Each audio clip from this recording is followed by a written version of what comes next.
Kobaran api membesar membakar satu rumah permanen berlantai 2 hingga merambat ke 5 unit rumah kos di kawasan padat penduduk di Jalan Situ Juah, Kelurahan Jati Baru, Kecamatan Padang Timur, Kota Padang, Sumatera Barat.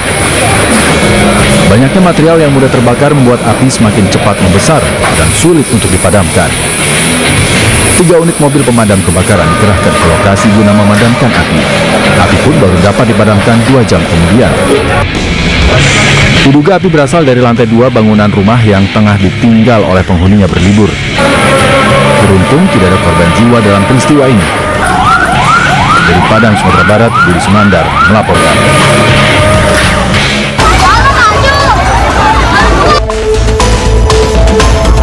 Dua kelompok warga yang telah lama berseteru kembali terlibat aksi tawuran di Jalan Tambak Menteng, Jakarta Pusat pada Minggu malam. Tak hanya membekali diri dengan beragam senjata tajam, para pelaku tawuran juga terus berusaha melukai lawannya dengan saling lempar batu, botol kaca, hingga petasan. Aksi tawuran antar kelompok warga ini melibatkan warga yang tinggal di Jalan Tambak Menteng dengan warga yang bermukim di kawasan Manggarai, Jakarta Selatan. Meski belum jelas pemicunya, namun aksi tawuran sempat membuat arus lalu lintas dari arah Matraman menuju Manggarai lumpuh total. Sejumlah warga mengaku sangat resah dengan aksi tawuran yang kerap terjadi saat malam hari. Terus lempar-lempar aja gitu, kayak nggak tahu atau tiba guruduk aja, tiba-tiba aja gitu. Tiba guruduk juga gitu, lempar-lemparan aja sih. Langsung lemparan aja bang? Iya. Ada yang bawa sajam bang? Apa? Sajam? Ya ada sih. Ada beberapa bang? Ada beberapa orang masuk bawah. Aksi tawuran baru berhenti setelah aparat Polsek Menteng terjunkan ke lokasi melakukan pembubaran dengan melepaskan tembakan gas air mata. Akibat aksi tawuran, ruas Jalan Tambak dipenuhi pecahan batu dan botol kaca, sehingga para pengendara harus melintas secara perlahan. Dari Jakarta, Rani Sanjaya, iNews melaporkan.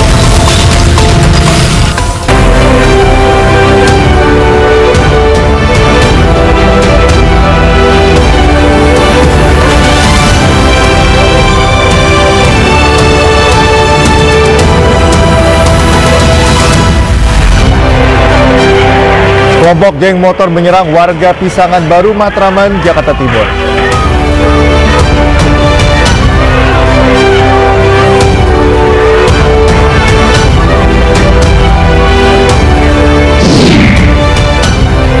Sejumlah orang tua menakut-nakuti anaknya yang tidak menurut akan dilaporkan ke Deddy Mulyadi.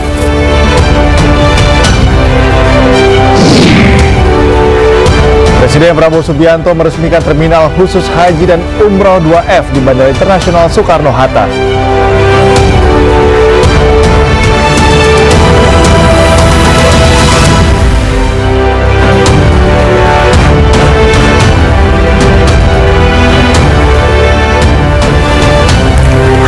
Selamat pagi pemirsa, News Pagi kembali hadir melengkapi informasi Anda pagi hari ini. Selain 3 berita utama tadi, sejumlah informasi menarik lainnya juga telah kami siapkan untuk Anda. Sama saya, Cika Murtazam. Dan saya Galuh Pandu, inilah News Pagi selengkapnya.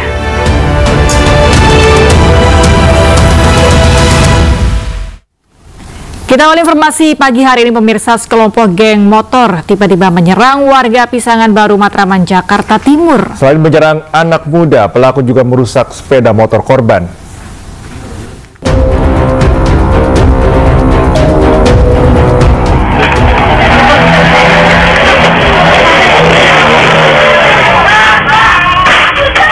Warga yang tengah bersantai di Jalan Pisangan Baru 3, Kecamatan Matraman, Jakarta Timur, langsung panik berhamburan saat tiba-tiba diserang oleh gerombolan pemuda bersenjata tajam.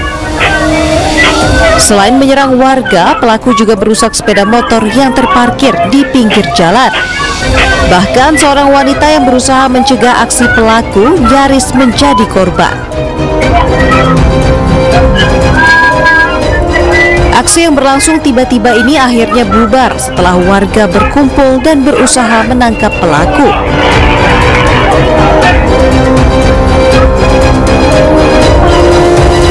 Kalau di penyerangannya kurang tahu sih. Oh, terus tiba-tiba ada berapa? 7 motor. 7 motor langsung nyerang. Nyerang di sini ada kumpul-kumpul atau lagi, Pak? Lagi pada ngumpul di sini anak-anak. Tidak diketahui motif dari penyerangan kelompok geng motor ini. Warga berharap polisi sering melakukan patroli agar kasus semacam ini tak kembali terjadi. Dari Jakarta, Rio Manik, iNews melaporkan. Polisi menggerebek sebuah rumah yang dijadikan tempat penampungan sepeda motor curian di Kalideres, Jakarta Barat. Iya, ada 17 unit sepeda motor dan 5 orang pelaku yang diamankan.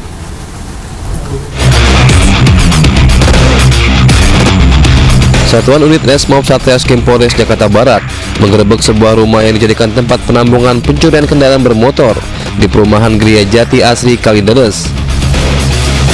Saat penggerebekan, polisi menemukan 17 unit sepeda motor hasil curian.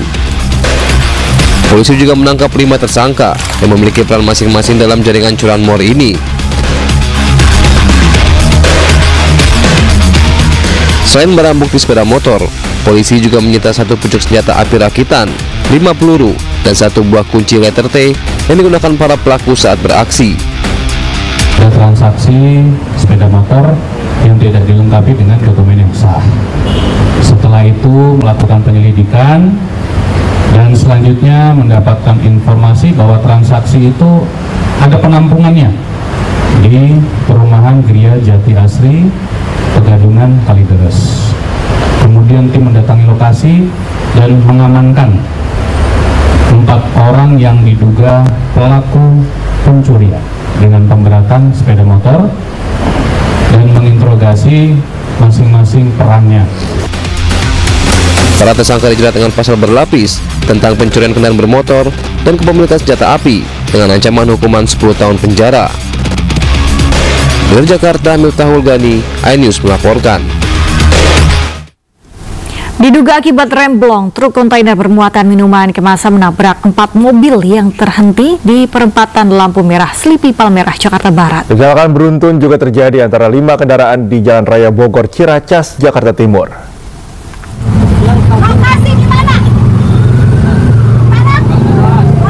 Salah satu pemilik mobil ini emosi kepada sopir truk kontainer yang tak memperhatikan kelayakan truk yang dikemudikannya di Slipi, Jakarta Barat.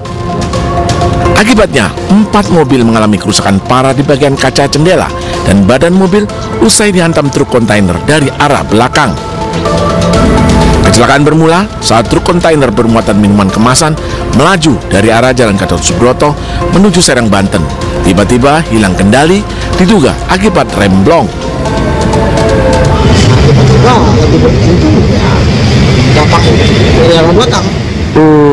Apa itu?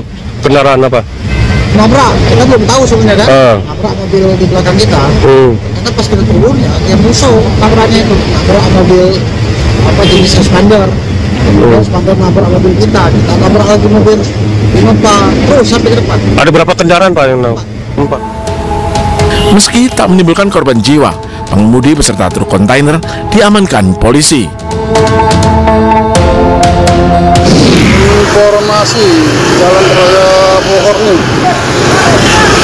dari arah Pasar Rebo sebelum Gor terjadi tabrakan. 5 kendaraan terlibat kecelakaan beruntun antara truk, minibus, dan 2 sepeda motor di ruas Jalan Raya Bogor, Ciracas, Jakarta Timur. Dari video amatir terlihat 2 minibus ringsek dan 2 sepeda motor rusak. Sementara 1 truk sempat naik ke pembatas jalan dan keluar jalur. Kecelakaan diduga truk menghindari sepeda motor yang menyalip. Pengemudi truk yang kaget membanting setir hingga menabrak pembatas jalan keluar jalur arah yang berlawanan. Kemudian menabrak 2 minibus dan 2 sepeda motor lain. 6 orang mengalami luka langsung dibawa ke rumah sakit Pasar Rebo. Mobil sama kurang lebih ada 2 motor. Mobilnya apa aja nih? Avanza 2 kalau nggak salah sama truk. Mobil truk? Ya. Itu penyebabnya gimana sih? Kalau penyebabnya kita kurang tahu. Tapi yang paling parah tuh yang mobil Avanza itu ya? Iya, mobilnya. Terus korban pada kemana? Kalau menurut keterangan sih ke ituan Pasar Rebo. Sementara akibat kecelakaan ini, kemacetan panjang terjadi di ruas Jalan Raya Bogor dari arah Pasar Rebo menuju Ciracas. Dari Jakarta, Miftahul Gani dan Rio Manik, iNews melaporkan. Pemirsa, polisi meringkus pelaku pembakaran rumah yang menyebabkan sang nenek meninggal dunia. Pelaku kesal karena orang tuanya kembali menikah. Rizal, baru aja ini kebakaran nih. Ini Pak, kebakaran. Kalau mau menuju terowongan, dari flyover menuju terowongan. Api melalap 2 rumah dan warung di Jalan Barawaja, Kecamatan Panakukang, Kota Makassar, Minggu dini hari. Bangunan dibakar oleh anak salah satu pemilik rumah. Akibat peristiwa ini, sang nenek Daeng Ngai, 65 tahun, tewas terbakar. Di hari yang sama, polisi menangkap A, 37 tahun, tersangka pembakaran rumah orang tuanya sendiri di Kota Makassar, Sulawesi Selatan. A sempat kabur pasca rumah orang tuanya terbakar. Saat kejadian, A diketahui dalam keadaan mabuk miras tradisional jenis balo. Diduga tersangka tidak terima setelah mengetahui ibunya kembali menikah tanpa sepengetahuannya. Selain nenek kita, gara-gara kenapa? Kenapa kita emosi? Kenapa? Bercanda. Sementara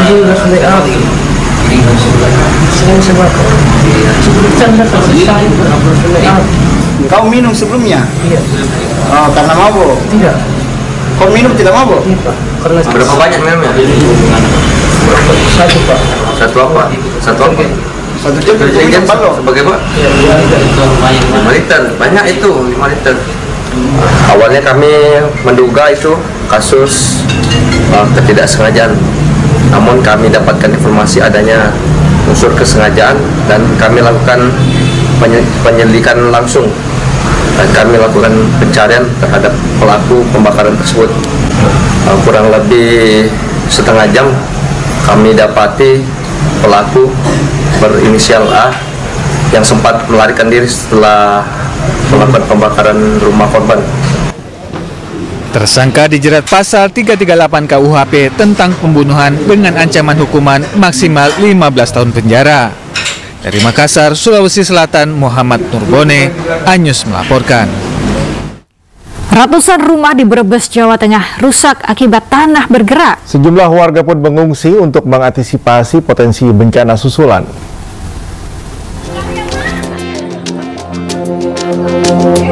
...127 rumah di Desa Mendala, Kecamatan Sirampok, Kabupaten Brebes, Jawa Tengah rusak akibat bencana tanah bergerak. Sebagian besar rumah warga mengalami retak pada dinding dan lantai. Atap rumah mereka pun miring. Menurut warga, tanah bergerak pertama kali terjadi Kamis lalu. Kemudian pada Jumat pagi kembali terjadi bencana susulan. Akibatnya warga tak bisa menghuni kembali rumahnya. Ini masih gerak terus, Pak? Masih gerak. Pergerakannya dirasakan nggak, Pak? Ya, kayak jalan sih. Selalu jalan itu kan. Selalu jalan. Terasa, Mas. Terasa. Kalau nggak pakai sendal, but jalan. Masuk ke desa Mendala. Sebagian warga akhirnya mengungsi ke sejumlah posko pengungsian maupun rumah keluarga dan kerabat. Awal-awal yang kelihatan hanya beberapa rumah dan jalan juga kelihatan, tetapi semakin siang dan semakin kesini ganti hari malah bertambah jalan-jalan infrastruktur. Banyak yang rusak, ditambah rumah yang rusak itu semakin bertambah. Jadi ini benar-benar terasa, dan ini masih ada pergerakan tanah ditandai dengan bunyi ledak-ledak itu artinya itu ada pergeseran di bangunan rumah. Selain rumah-rumah warga, akses jalan di perkampungan ini pun rusak sehingga menghambat aktivitas warga. Dari Brebes, Jawa Tengah, Yunibar, iNews melaporkan. Atap sebuah mal di Surabaya, Jawa Timur ambrol diduga akibat rembesan air hujan yang membuat atap rapuh. Beberapa material atap nampak jatuh di antara resto makanan yang berada di lantai 4 Mall Grand City Surabaya. Sementara ambrolnya atap diduga karena adanya rembesan air yang membuat atap rapuh. Diketahui saat peristiwa terjadi hujan lebat tengah melanda kota Surabaya. Beruntung saat peristiwa terjadi tak ada pengunjung yang berada di lokasi jatuhnya atap. Ini ada eksiden kecil ya, jadi ada atap di area footlock itu jatuh, di mana penyebabnya adalah karena rebusan air hujan yang kebetulan tadi malam memang cukup deras, menyebabkan plafon tersebut jadi lembab dan akhirnya roboh. Nah, dengan kejadian itu sebetulnya sih itu kejadian kecil, dari pihak kita langsung sigap segera membersihkan area sekitarnya, dan kebetulan tempat kejadian itu di area poin, jadi tidak berdampak sama sekali. Sejumlah pengendara motor lari ke area persawahan guna menghindari razia petugas. Dalam razia tersebut ratusan sepeda motor disita lantaran tidak memiliki kelengkapan surat dan menggunakan plat nomor palsu.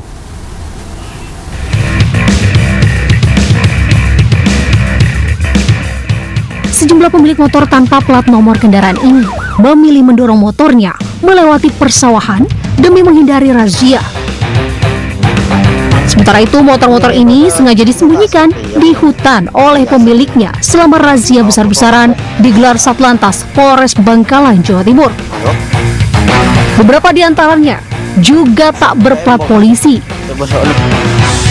Dalam seminggu ini, aparat Polres Bangkalan menggelar razia di wilayah-wilayah pelosok seperti Kecamatan Blega, Kokop, Tanjung Bumi, dan Sepuluh. Razia dilakukan di tengah maraknya pencurian sepeda motor di wilayah Bangkalan. Hasilnya, 100 motor diamankan karena tak memiliki surat-surat kendaraan. Beberapa di antaranya bahkan menggunakan plat nomor palsu. Saya berpesan kepada masyarakat Bangkalan, tidak perlu takut dengan kehadiran kami.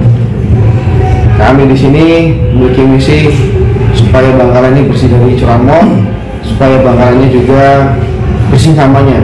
Kemarin sempat disebutkan setelah rilis dari Polrestabes bahwasanya banyak tangkapan curanmor yang sepeda motornya dilempar dijual di wilayah Madura. Dalam razia ini, polisi juga mengamankan sejumlah pengendara yang kedapatan membawa senjata tajam. Pihak kepolisian mengimbau masyarakat tak perlu takut terjaring razia selama kendaraan dilengkapi dengan surat-surat resmi. Di Bangkalan, Jawa Timur, Taufik Syarawi, Ayus melaporkan.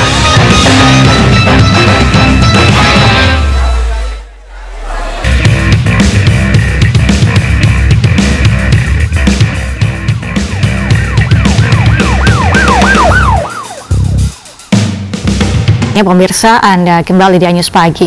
Memilukan pemirsa, warga Kampung Pasir Gebang, Desa Cisarap, Kabupaten Lebak, Banten harus menandu jenazah sejauh 2 km. Warga terpaksa menandu jenazah karena ambulan tidak bisa melintas akibat akses jalan di desa tersebut rusak parah. Mau motor bawa. Ya, seorang mau baterai. Mana baterainya? Motor. Baterai mana? Baterai mana? Seperti inilah video saat sejumlah warga Kampung Pasir Gebang, Desa Cisarap, Kecamatan Wonosalam, Kabupaten Lebak, Banten, menandu jenazah melewati jalan rusak dan berlumpur.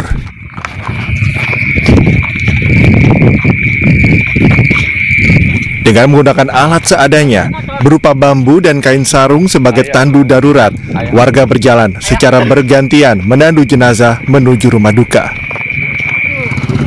Warga tak punya pilihan selain menandu jenazah, sebab ambulans tidak bisa melintasi jalan yang rusak dan berlumpur. Penjemputan jenazah Mas Satarya dari Desa Wonosalam.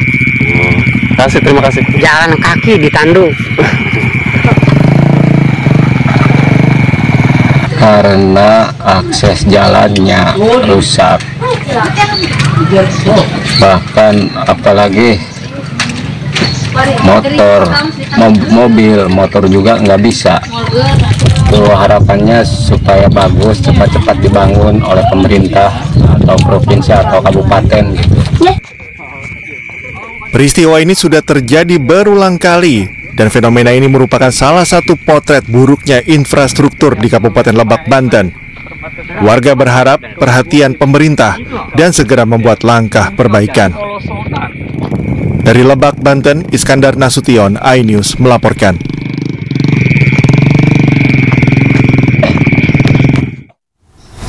Pemirsa, petugas gabungan berhasil mengevakuasi jenazah seorang pelajar Asarol Jember yang jatuh di Gunung Saeng, Bondowoso. Petugas mengevakuasi jenazah secara estafet menggunakan tactical ascender.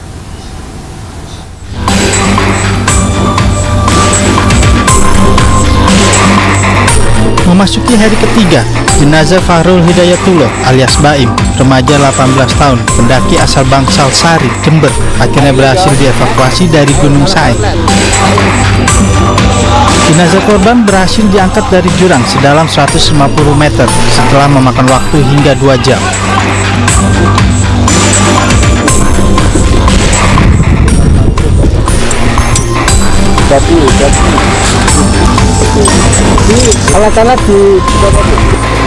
Usai dievakuasi dari dasar jurang, tim SAR gabungan secara estafet membawa jenazah menuju posko tim SAR di desa Sumberwaru. Usai dievakuasi, jenazah langsung dibawa ke Rumah Sakit Bayangkara Bondowoso untuk dilakukan autopsi. Lokasinya untuk evakuasi itu sempit, kita membutuhkan kurang lebih 2 jam untuk mengevakuasi si Baper berada di atas tebing. Untuk kendala medan seperti apa, Mas? Ya, kendala medan, medannya cukup curam dan area untuk melakukan evakuasi itu sangat sempit. Diketahui korban mendaki bersama keempat temannya yang berasal dari sekolah yang sama, SMK Negeri 5 Jember. Saat turun dari puncak Gunung Saeng, korban diduga hilang keseimbangan hingga akhirnya terjatuh ke dalam jurang. Dari Bondowoso, Jawa Timur, Rizky Amirullah Ahmad, iNews melaporkan.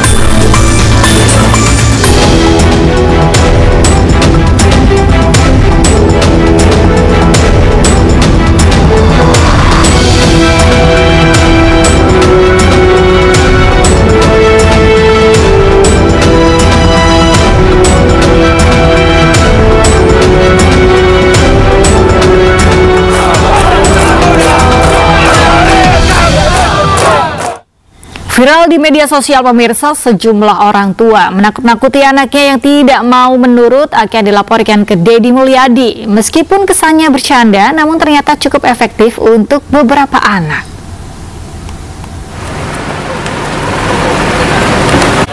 Pembinaan karakter pelajar bermasalah dengan cara pendekatan militer ternyata sudah tersebar di masyarakat. Menariknya, sejumlah orang tua menggunakan informasi ini untuk menakut-nakuti anaknya yang tidak mau menurut. Tersebar di media sosial, anak yang awalnya melawan jadi takut ketika dibilang akan dilaporkan ke Pak Deddy. Dalam hal ini yang dimaksud adalah Deddy Mulyadi, Gubernur Jawa Barat. Meskipun orang tuanya bercanda, tapi ternyata beberapa anak jadi nurut. Lapor, Pak Gubernur, ada anak namanya Raska. Dikasih taunya sama orang tua. Udah dong. Iya.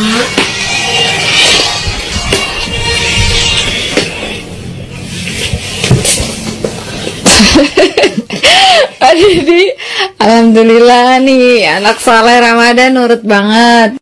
Kalau nggak nurut, cek Pak Deddy naon? Bikin perasaan Pak Deddy. Berarti ke orang tua harus apa? Nurut. Pemirsa, Kepala Staf Divisi Infanteri Kasdivif 1 Kostrat Brigjen TNI Vivin Alfianto pada Minggu pagi mengunjungi Barak Militer Resimen 1 Stirayuda Kabupaten Purwakarta. Di hari keempat pelaksanaan pendidikan karakter 39 siswa ini, Kasdivif berharap program pembinaan bisa diikuti oleh seluruh siswa di Indonesia.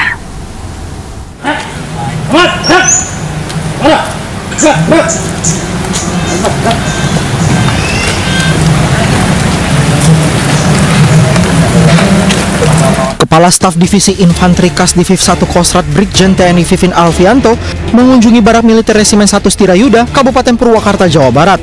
Dalam kunjungan itu hadir juga Bupati Purwakarta Saipul Bahri bin Zain. Rombongan hadir untuk meninjau barak tempat tidur para siswa juga memastikan segala kebutuhan para siswa harus tercukupi. Brigjen TNI Vivin menyebutkan langkah yang dilakukan Gubernur Jawa Barat dan Bupati Purwakarta perlu didukung karena kedepannya nasib bangsa akan dipikul anak-anak muda bangsa. Mereka ini tunas-tunas kita yang melanjutkan negara ini nanti mereka. Makanya kita mari bina sama-sama. Di daerah lain bisa dicontoh lah ini. Kapan lagi kalau nggak sekarang? Nanti kalau udah kejadian sudah satu generasi hilang, udah hilang, kita putus. Makanya mari kita selamatkan negara ini melalui perbaikan dari generasi bisa jadi ini. Pada hari keempat pelaksanaan program kedisiplinan, 38 siswa mengikuti pendidikan wawasan kebangsaan, budi pekerti, cinta tanah air, dan lainnya. Dari Purwakarta, Jawa Barat, Irwan, iNews melaporkan.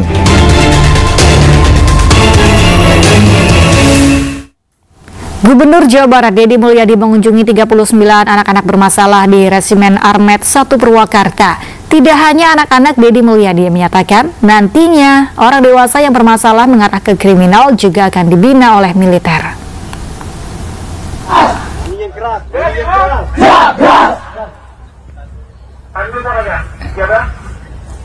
Ini anak-anak lagi mengikuti latihan baris berbaris. Sebentar lagi makan siang. Ayo, mana nyanyinya?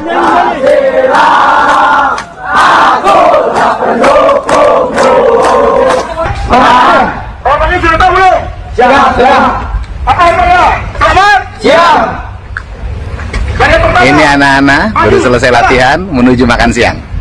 Mereka sehat, bahagia, dan dalam waktu 2 hari PBB-nya udah keren banget. Mohon ini semuanya adalah demi kebaikan Cara bergiliran. Bakal dan karakter bangsa. Ya, mohon beri ruang bagi kami untuk memperbaiki anak-anak Jawa Barat. Mohon beri ruang bagi kami untuk mereka menciptakan menjadi orang hebat. Mohon beri ruang bagi kami untuk melahirkan orang-orang istimewa dari provinsi, dari tanah yang kami cintai. Salam untuk semuanya. Ini anak-anak hebat masa depan, bukan anak-anak nakal lagi. Gubernur Jawa Barat Deddy Mulyadi meninjau langsung pelaksanaan program kedisiplinan bagi 39 siswa yang tengah menjalani pendidikan karakter di Resimen Armet 1 Purwakarta, Jawa Barat. Deddy mengklaim anak-anak menjalani program pendidikan karakter dengan riang gembira.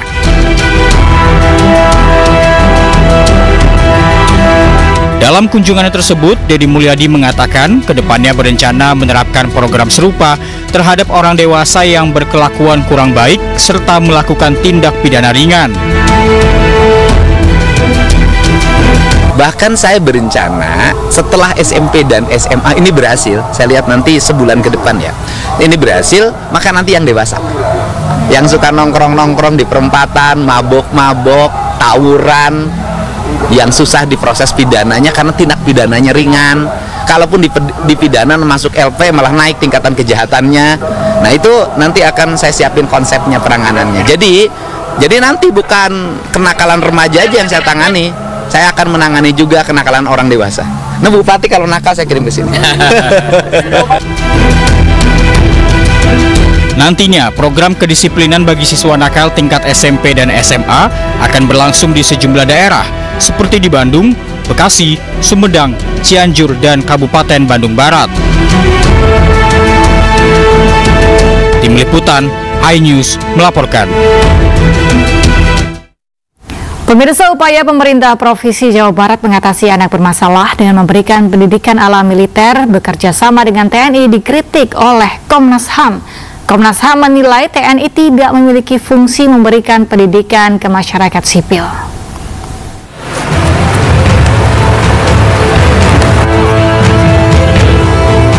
Menggunakan pendidikan militer untuk anak-anak yang dikategorikan bermasalah dikritisi oleh Komnas HAM. Menurut Komnas HAM, TNI tidak memiliki fungsi memberikan pendidikan sipil karena itu merupakan tanggung jawab lembaga pendidikan di pemerintahan.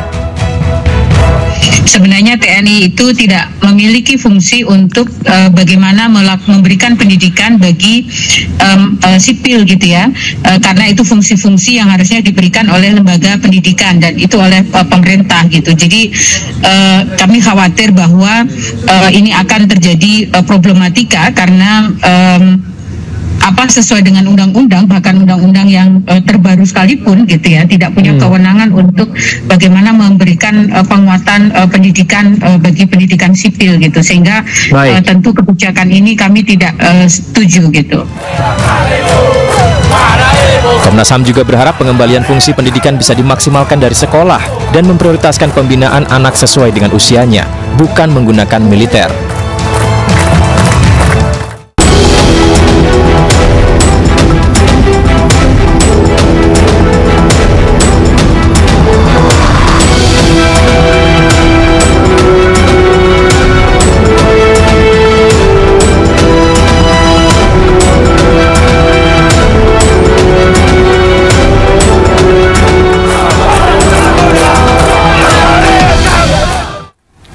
Klinik Kesehatan Haji Indonesia di Madinah siap melayani para jemaah calon haji selama berada di Tanah Suci. Informasi selengkapnya akan kami hadirkan usai jeda, tetaplah di iNews Pagi.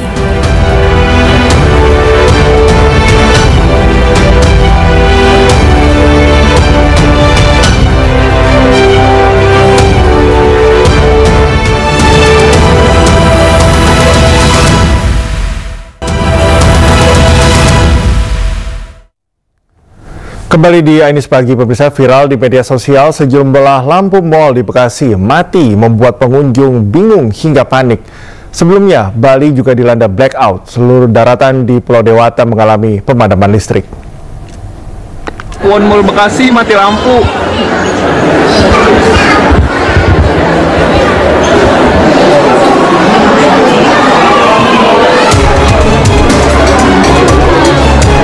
Sebuah video viral memperlihatkan sejumlah mal di Bekasi mengalami mati listrik atau mati lampu pada Sabtu sore.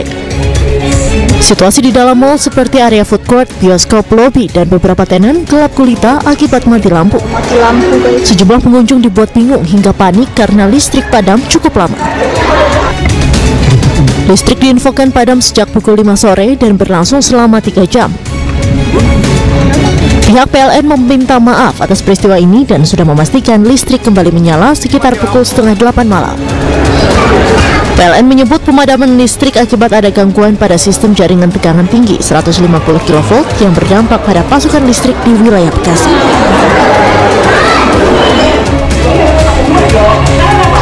Sebelumnya Bali juga dilanda blackout. Seluruh daratan di Pulau Dewata mengalami pemadaman listrik pada Jumat sore. Di kawasan Denpasar hingga Badung, listrik terpantau padam sejak pukul 4 waktu Indonesia Tengah. Listrik padam dikonfirmasi pihak PLN berlangsung kurang dari 12 jam. Salah satu yang terdampak akibat padamnya listrik ini adalah penyedia jasa pariwisata, terutama hotel dan restoran. Pemadaman terjadi akibat adanya gangguan sistem kelistrikan kabel laut transfer Jawa Bali. Tim Liputan iNews melaporkan.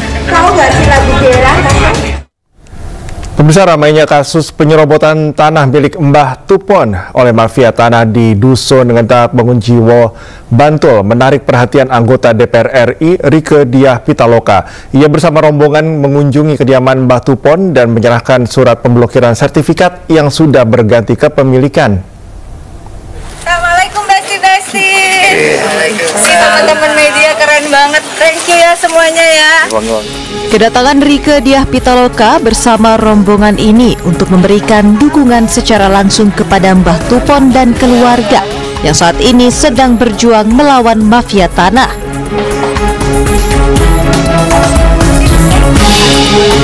Kunjungan ini juga disertai Sekretaris PNM Pusat yang telah memberikan kredit kepada debitur yang telah menjaminkan tanah Mbah Tupon. Pada kesempatan tersebut, Rieke Diah Pitaloka menyerahkan surat blokir sertifikat atas nama IF yang diduga telah menyerobot tanah milik Mbah Tupon seluas 1.655 meter persegi. Kami ucapkan terima kasih Mbah Tupon dan seluruh warga desa Ngentak yang memberikan contoh. Kalau ada kasus seperti ini jangan diam. Semua warga memberikan support apa yang dilakukan oleh Mbah Tupon dan keluarganya menjadi contoh. Kalau itu memang hak kita, jangan berhenti berjuang. Insya Allah kolaborasi, mau DPR, Pemda, bahkan pihak perbankan di sini memberikan respon yang positif.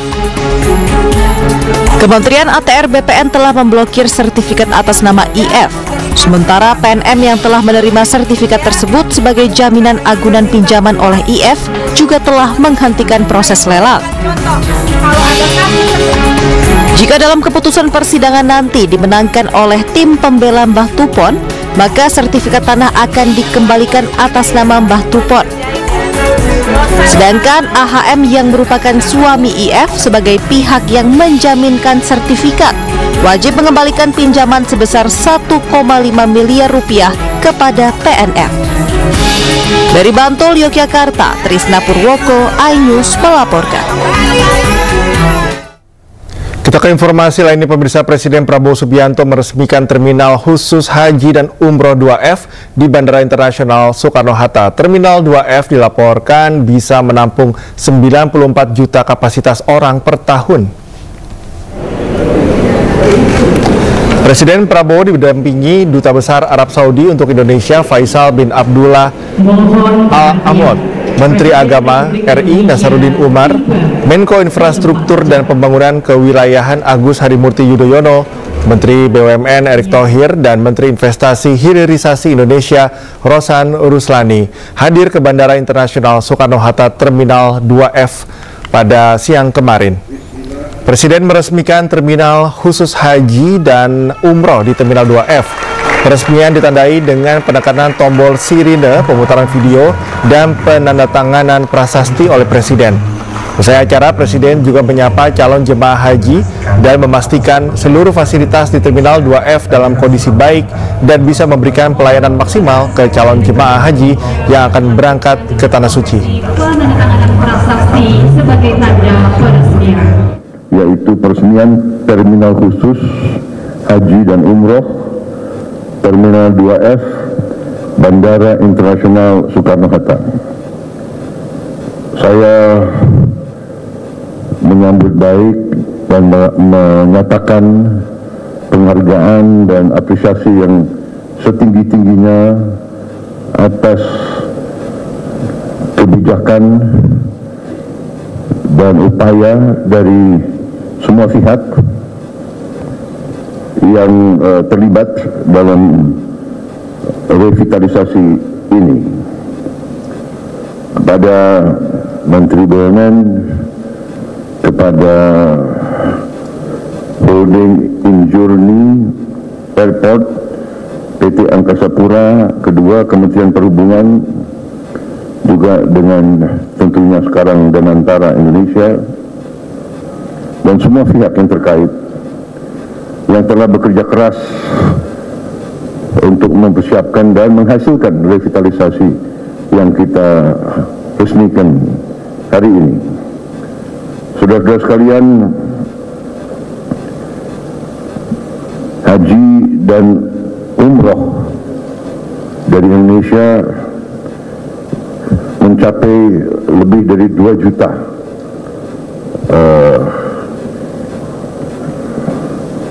warga negara kita dalam 1 tahun, mendekati 2,2 bahkan ya. Dan dalam puncaknya bisa mencapai 12.000 orang per hari. Ini sesuatu yang sangat besar. Mungkin kita yang terbesar di dunia ya, dari seluruh umat Islam, mungkin Indonesia yang paling besar. Dalam kesempatan ini, Prabowo juga menyampaikan apresiasinya kepada Kerajaan Arab Saudi yang dinilai telah menyelenggarakan proses pemberangkatan haji dengan baik pada tahun ini. Usai acara, Presiden juga menyapa calon jemaah haji dan memastikan semua fasilitas di Terminal 2F dalam kondisi baik dan bisa memberikan pelayanan maksimal ke calon jemaah haji yang akan berangkat ke Tanah Suci. Saya ingin ucapkan terima kasih kepada semua pihak dari Kerajaan Arab Saudi yang telah menyelenggarakan proses pemberangkatan dan penyelenggaraan haji tahun ini yang baik, dan saya harap tahun ini akan berjalan lancar dan semuanya akan berjalan dengan lindungan Allah Subhanahu wa Ta'ala. Pemirsa, 4 kloter calon jemaah haji embarkasi Jakarta kembali diberangkatkan ke Tanah Suci pada hari Minggu. Total jemaah yang diberangkatkan berjumlah 4.028 jemaah. Keberangkatan ini meliputi calon jemaah haji dari kloter 7 embarkasi Lampung, kloter 8 embarkasi Tangerang, Banten, serta kloter 10 embarkasi Jakarta.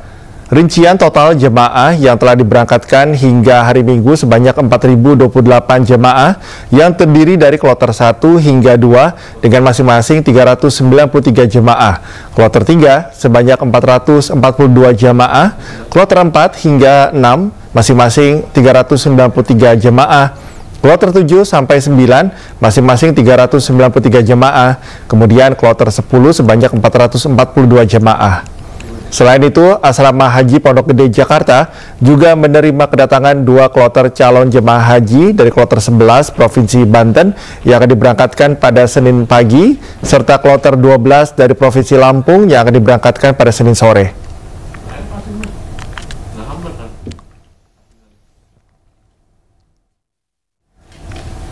Terdampak pemadaman, calon jemaah haji di Asrama Haji Pondok Gede sempat terlantar.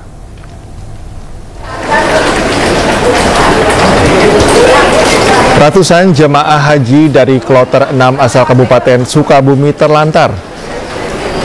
Bahkan petugas asrama haji terpaksa melayani para jemaah yang baru tiba dengan menggunakan senter ponsel saat pemeriksaan kesehatan.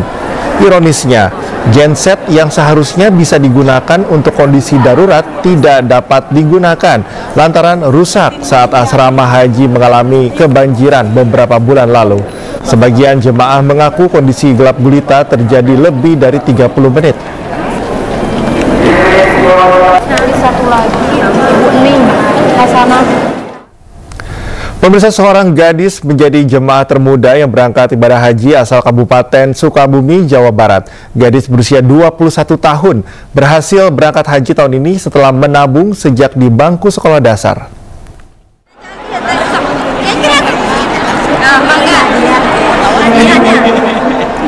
Siti Mega Ramawati, gadis asal Pabuaran, Kabupaten Sukabumi, Jawa Barat, menjadi salah satu calon jemaah haji termuda asal Kabupaten Sukabumi. Untuk bisa berangkat haji, dirinya menabung dan mendaftar sejak kelas 4 SD. Ia pun rela menunggu belasan tahun untuk bisa berangkat ke Tanah Suci. Meski sebelumnya sempat tertunda akibat pandemi COVID-19, gadis yang berstatus mahasiswi ini akhirnya bisa menunaikan rukun Islam yang kelima bersama kedua orang tua dan salah seorang kakaknya. Berapa tahun tuh untuk nanti? Nggak tahu ya, kurang lebih saya itu daftar tuh di SD kelas 4 ya, waktu mungil-mungilnya gitu. Saya juga mungkin menunggunya agak lama gitu karena diundur terus akibat yang COVID itu ya. Mega dan keluarga masuk ke dalam kelompok terbang 6, embarkasi Bekasi.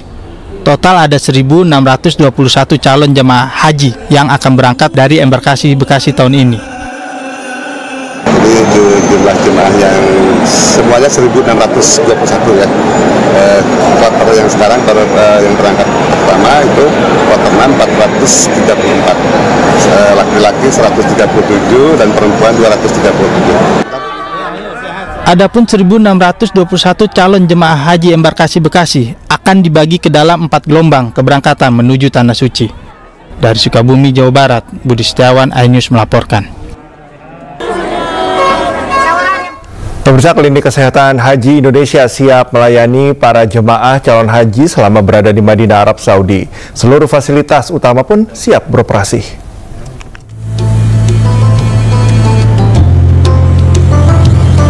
Di balik padatnya agenda ibadah haji, ada satu komponen penting yang siaga 24 jam, yaitu Klinik Kesehatan Haji Indonesia di Madinah. Tak jauh dari area Markazia, KKHI Madinah menjadi tempat rujukan utama bagi jemaah yang membutuhkan layanan medis. Seluruh fasilitas utama kini sudah siap beroperasi penuh. Tak hanya UGD yang menjadi andalan, KKHI juga menyiapkan ruang rawat inap pria dan wanita, ruang observasi, klinik kejiwaan, apotek dan farmasi, laboratorium sederhana, fasilitas radiologi hingga poli gigi. Yang menarik, perawatan kejiwaan jadi salah satu layanan penting tahun ini. Perubahan lingkungan ekstrim hingga tersesat bisa memicu gangguan mental ringan.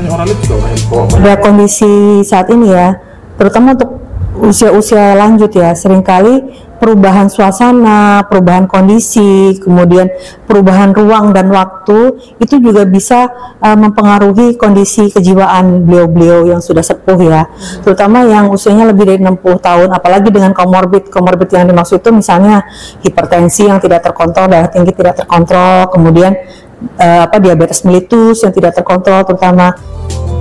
Segala penanganan kesehatan bisa langsung ditangani oleh tim KKHI tanpa harus dirujuk ke RS tempat secara gratis. Dari Madinah, Arab Saudi, Gigi Irfan, iNews melaporkan. Beralih ke informasi lain, pemirsa, Kabupaten Tangerang berhasil mempertahankan juara umum Musabaqah Tilawatil Quran atau MTQ ke-22 tingkat Provinsi Banten.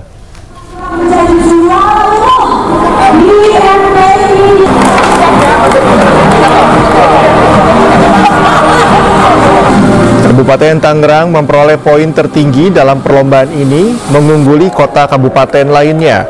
Keberhasilan mempertahankan 4 kali juara umum MTQ merupakan kerja seluruh tim LPTK, Kementerian Agama, termasuk para peserta.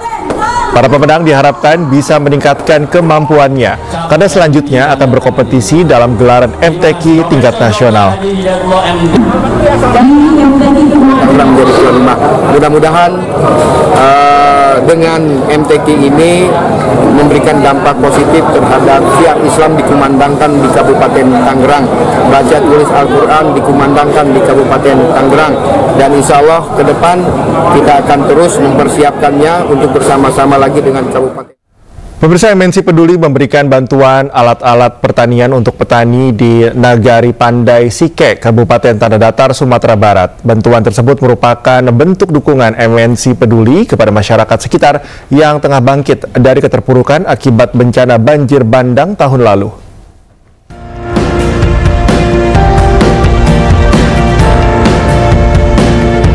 1 tahun sudah, bencana banjir bandang dan lahar dingin menerjang Nagari Pandai Sike di Kabupaten Tanah Datar, Sumatera Utara.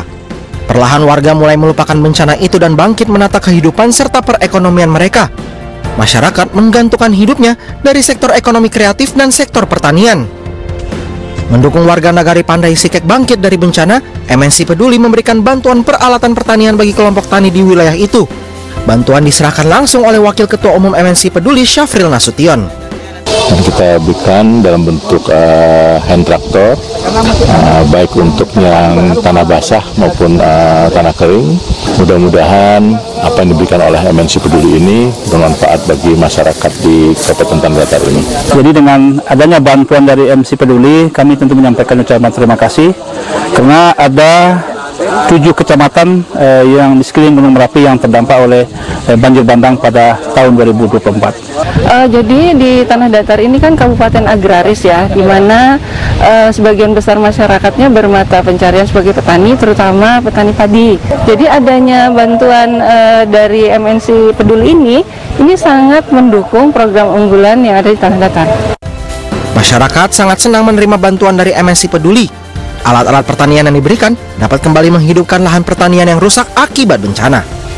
Sangat banyak lahan pertanian warga yang terdampak akibat dari banjir bandang tersebut, dan sampai saat ini masih belum bisa kami olah untuk dikembalikan menjadi lahan pertanian masyarakat. Kami mengucapkan terima kasih yang sebesar-besarnya kepada MNC Peduli yang telah memberikan kepedulian kepada kami di Nagari Pandai Sike khususnya. MNC Peduli terus berkomitmen untuk terus membantu masyarakat yang terkena musibah untuk meringankan beban mereka. Dari Kabupaten Tanah Datar, Sumatera Barat, Agung Sulistyo, iNews melaporkan.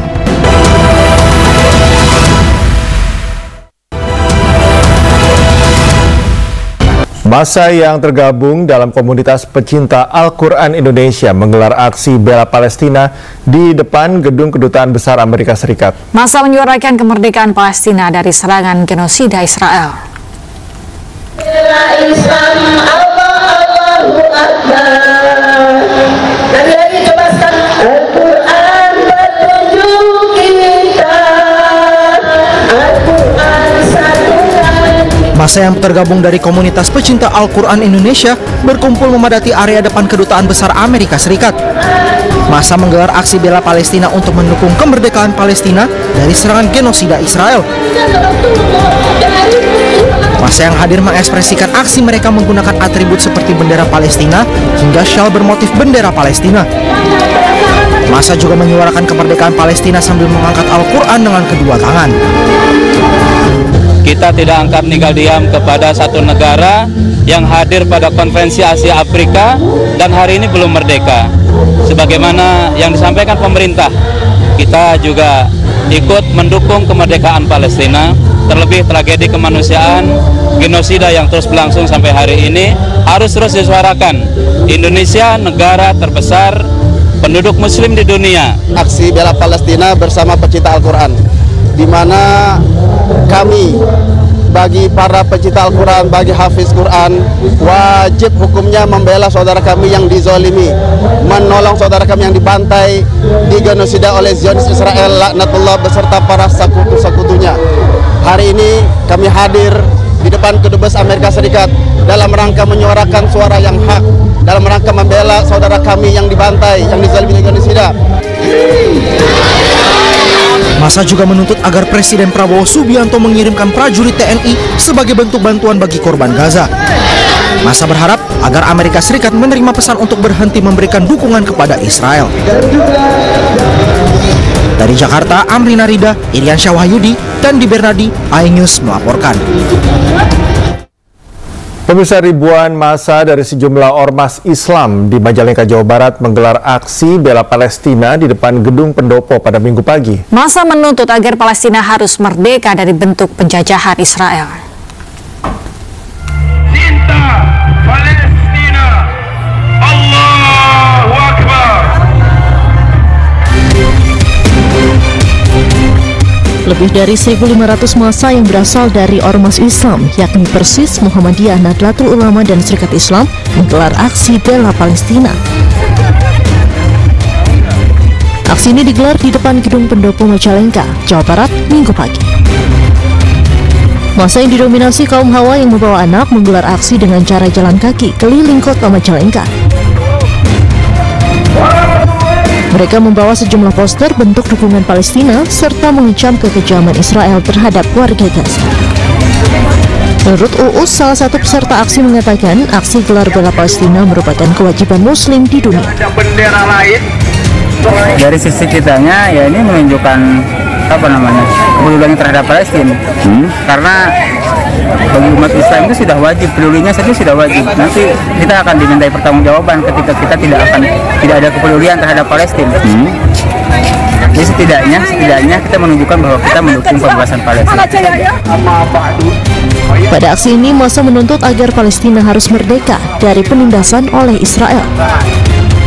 Dari Majalengka, Jawa Barat, Muhammad Zaini Johadi, iNews melaporkan.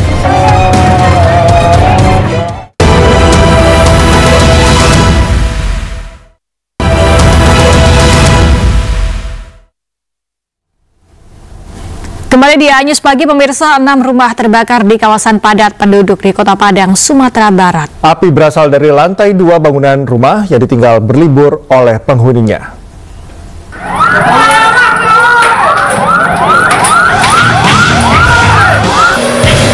Kobaran api membesar membakar satu rumah permanen berlantai 2 hingga merambat ke 5 unit rumah kos di kawasan padat penduduk di Jalan Situ Juah, Kelurahan Jati Baru, Kecamatan Padang Timur, Kota Padang, Sumatera Barat. Banyaknya material yang mudah terbakar membuat api semakin cepat membesar dan sulit untuk dipadamkan. 3 unit mobil pemadam kebakaran dikerahkan ke lokasi guna memadamkan api. Api pun baru dapat dipadamkan 2 jam kemudian. Diduga api berasal dari lantai 2 bangunan rumah yang tengah ditinggal oleh penghuninya berlibur. Beruntung tidak ada korban jiwa dalam peristiwa ini. Dari Padang, Sumatera Barat, Budi Sumandar melaporkan. Polisi meringkus pelaku pembakaran rumah yang menyebabkan sang nenek meninggal dunia. Ya, tersangka kesal karena orang tuanya kembali menikah. Rizal, baru aja ini kebakaran nih. Ini Pak, kebakaran. Kalau mau menuju terowongan, dari flyover menuju terowongan. Api melalap 2 rumah dan warung di Jalan Barawaja, Kecamatan Panakukang, Kota Makassar, Minggu dini hari. Bangunan dibakar oleh anak salah satu pemilik rumah. Akibat peristiwa ini, sang nenek Daeng Ngai, 65 tahun, tewas terbakar. Di hari yang sama, polisi menangkap A, 37 tahun, tersangka pembakaran rumah orang tuanya sendiri di Kota Makassar, Sulawesi Selatan. A sempat kabur pasca rumah orang tuanya terbakar. Saat kejadian, A diketahui dalam keadaan mabuk miras tradisional jenis balo. Diduga tersangka tidak terima setelah mengetahui ibunya kembali menikah tanpa sepengetahuannya. Selain nenek kita, gara-gara kenapa? Kenapa kita emosi? Kenapa? Bercanda. Bercanda. Sementara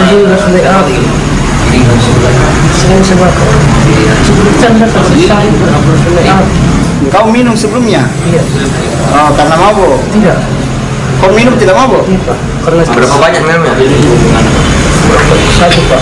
Satu apa? Satu apa?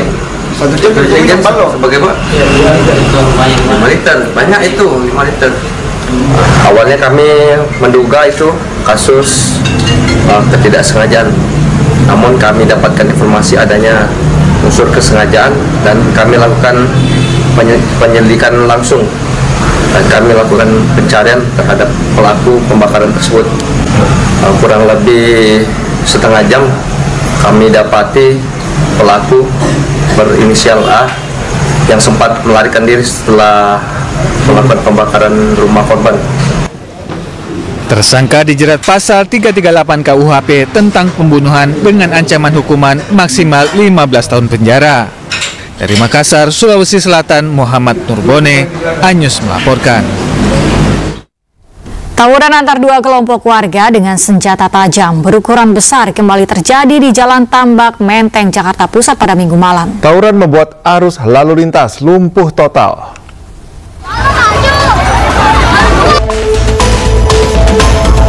Dua kelompok warga yang telah lama berseteru kembali terlibat aksi tawuran di Jalan Tambak, Menteng, Jakarta Pusat pada Minggu malam. Tak hanya membekali diri dengan beragam senjata tajam, para pelaku tawuran juga terus berusaha melukai lawannya dengan saling lempar batu, botol kaca, hingga petasan. Aksi tawuran antar kelompok warga ini melibatkan warga yang tinggal di Jalan Tambak, Menteng dengan warga yang bermukim di kawasan Manggarai, Jakarta Selatan. Meski belum jelas pemicunya, namun aksi tawuran sempat membuat arus lalu lintas dari arah Matraman menuju Manggarai lumpuh total. Sejumlah warga mengaku sangat resah dengan aksi tawuran yang kerap terjadi saat malam hari. Terus lempar-lempar aja gitu. Kayak nggak tahu lah, atau geruduk aja tiba-tiba aja gitu. Geruduk juga gitu, lempar-lemparan aja sih. Langsung lemparan aja, Bang? Iya. Ada yang bawa sajam, Bang? Apa? Sajam? Ya ada sih. Ada beberapa, Bang? Ada beberapa orang masuk bawah. Aksi tawuran baru berhenti setelah aparat Polsek Menteng diterjunkan ke lokasi melakukan pembubaran dengan melepaskan tembakan gas air mata. Akibat aksi tawuran, ruas Jalan Tambak dipenuhi pecahan batu dan botol kaca, sehingga para pengendara harus melintas secara perlahan. Dari Jakarta, Rani Sanjaya, iNews melaporkan. Sekelompok geng motor tiba-tiba menyerang warga Pisangan Baru, Matraman, Jakarta Timur. Selain menyerang anak muda, pelaku juga merusak sepeda motor korban.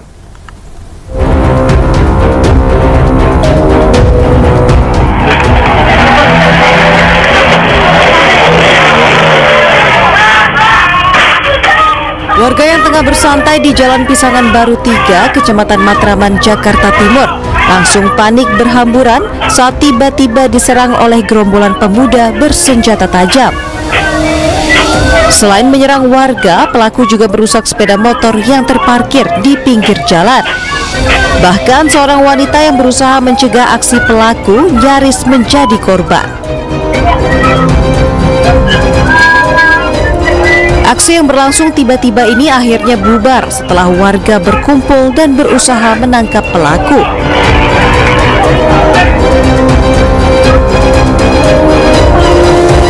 Kalau di penyerangannya kurang tahu sih. Oh, terus tiba-tiba ada berapa?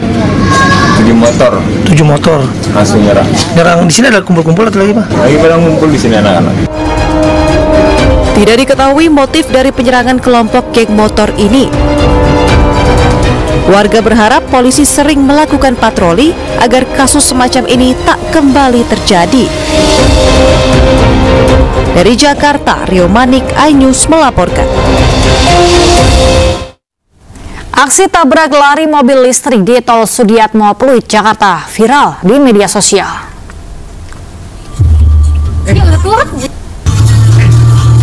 Kecelakaan melibatkan dua kendaraan terjadi di tol dalam kota Sudiatmo Pluit, Jakarta Utara pada Jumat dini hari. Akibatnya kendaraan korban mengalami kerusakan di bagian belakang. Namun setelah menabrak kendaraan yang berada di depannya, yakni mobil listrik dengan nomor polisi B1547 BNV, melarikan diri dari lokasi kejadian. Peristiwa ini juga mengakibatkan satu balita yang berada di jok penumpang terlempar dan mengalami luka di bagian kepala.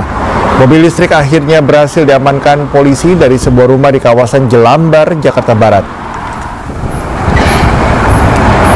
Sampai saat ini kami masih mendalami CCTV, dan nanti juga ke depan kami akan libatkan, rencana ke depan kami akan libatkan TAA dari Subdit Gakum Polda Metro Jaya untuk dapat diketahui berapa kecepatan pada saat melintas sehingga terjadi peristiwa tersebut. Polisi menggerebek sebuah rumah yang dijadikan tempat penampungan sepeda motor curian di Kalideres, Jakarta Barat. Ya, 17 unit sepeda motor dan 5 orang pelaku diamankan.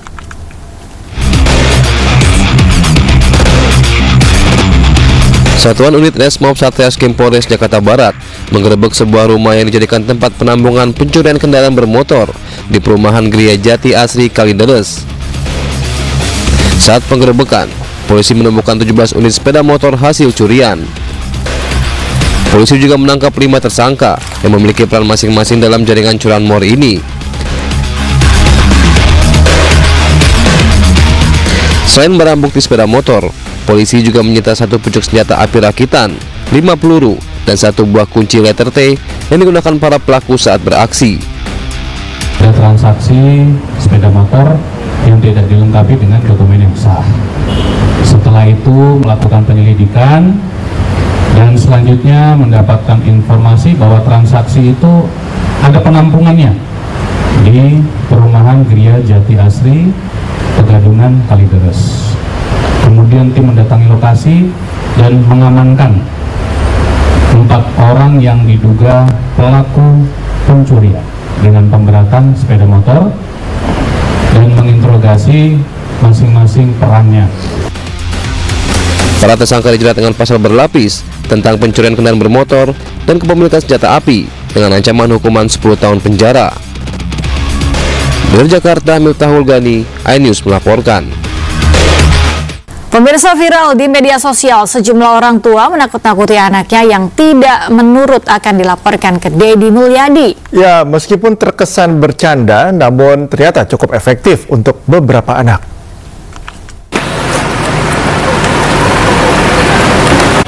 Pembinaan karakter pelajar bermasalah dengan cara pendekatan militer ternyata sudah tersebar di masyarakat. Menariknya, sejumlah orang tua menggunakan informasi ini untuk menakut-nakuti anaknya yang tidak mau menurut. Tersebar di media sosial, anak yang awalnya melawan jadi takut ketika dibilang akan dilaporkan ke Pak Deddy. Dalam hal ini yang dimaksud adalah Deddy Mulyadi, Gubernur Jawa Barat. Meskipun orang tuanya bercanda, tapi ternyata beberapa anak jadi nurut. Lapor, Pak Gubernur, ada anak namanya Raska. Dikasih taunya sama orang tua. Udah dong. Iya.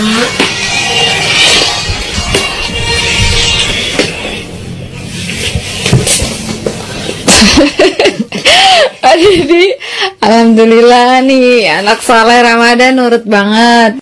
Kalau nggak nurut, cek Pak Deddy naon? Bikin kasar. Pak Deddy. Berarti ke orang tua harus apa? Nurut. Beralih ke informasi lain, pemirsa, petugas gabungan berhasil mengevakuasi jenazah seorang pelajar asal Jember yang jatuh di Gunung Saeng, Bondowoso. Petugas mengevakuasi jenazah secara estafet menggunakan tactical ascender.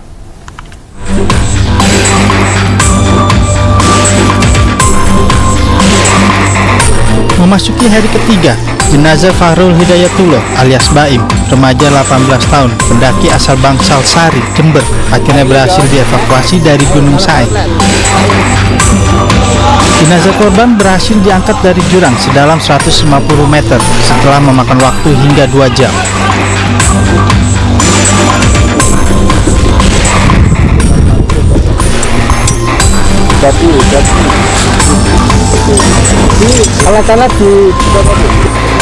Usai dievakuasi dari dasar jurang, tim SAR gabungan secara estafet membawa jenazah menuju posko tim SAR di desa Sumberwaru.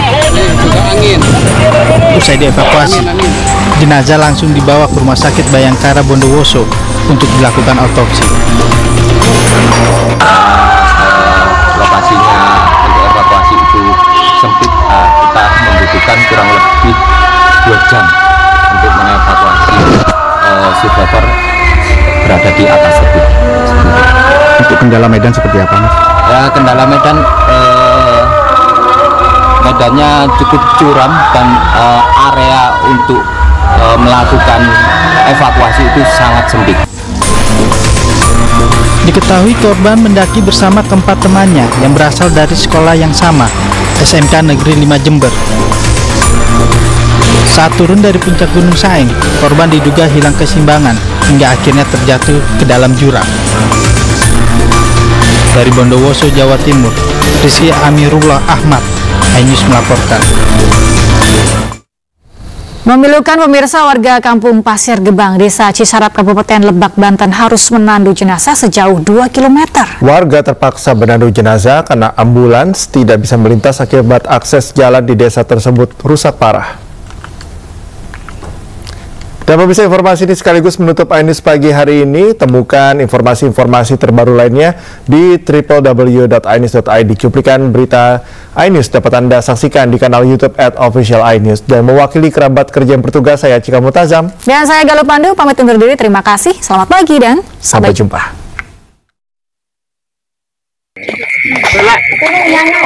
Mau motor bawa. Ya, seorang mau baterai. Mana baterainya? Motor. Baterai mana? Baterai mana? Seperti inilah video saat sejumlah warga Kampung Pasir Gebang, Desa Cisarap, Kecamatan Wonosalam, Kabupaten Lebak, Banten, menandu jenazah melewati jalan rusak dan berlumpur.